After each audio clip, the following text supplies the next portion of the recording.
Welcome to part 66 of Learn Languages. Today we're looking at linking words. These are words and phrases that connect ideas. Without them, your sentences sound choppy and basic.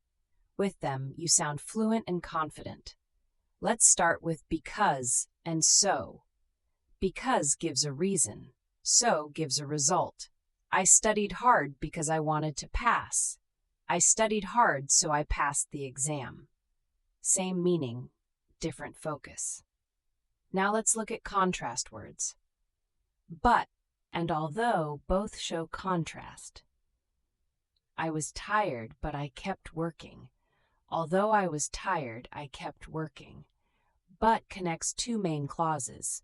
Although introduces a dependent clause first. Now, however is more formal than but. It usually comes at the start of a new sentence. The meeting was long, however it was very useful. Therefore shows result.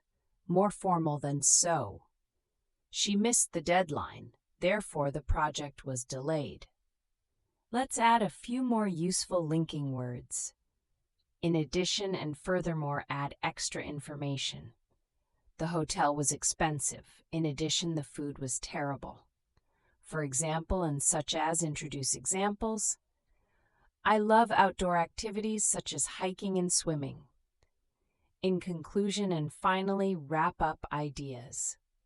These work well in essays and presentations. Subscribe to Learn Languages for a new lesson every week.